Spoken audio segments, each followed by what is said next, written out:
strategy to keep Jack Jr. on his toes, Jack himself recognized this, and it worked. One minute Buck was telling Ryan how great he was doing. The next he was choking him out from behind. Jesus, Jack thought. This sucks. But he realized how amazing this training was from a standpoint of imparting information and teaching his mind and body to react to unpredictable threats. He was smart enough to realize that someday, some much later date after the bruises healed, he would appreciate the hell out of James Buck and his split personality. Buck's philosophy of teaching pushed mindset as much as it stressed his tactics. No such thing as a fair fight, but if one of the fighters is fighting fair, the fight will be possible. The dirtier bastard will always win. Ryan began to find himself transforming under the weight of the ex-SAS man's dirty tactics. A few weeks back, he grappled and thrown straight punches and hooks.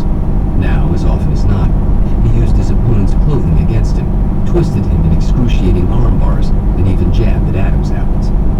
Ryan's body was covered in bruises from head to toe. His joints had been twisted and wrenched, and scratches crisscrossed his face and torso. He could not say he'd won more than a few of the 100 or so encounters he'd had against Buck, but he recognized his incredible improvement over the past month. Ryan was mature enough and smart enough to recognize what was happening. Buck had nothing personal against him at all. He was just doing his job, and his job consisted of first breaking Ryan down. And he was doing a hell of a job at that, Jack confessed. "Again!"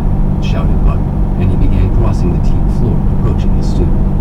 Ryan quickly put the ice pack down on the table and prepared himself for another encounter. Someone called from the dojo's office. "James, on call for Ryan." Buck's eyes had narrowed in concentration for the impending attack. Upon hearing the distraction, he stopped, turned toward the man in the office. "What did I bloody tell you about calls whilst we're in training?" Jack's body tense. His trainer was 10 feet away.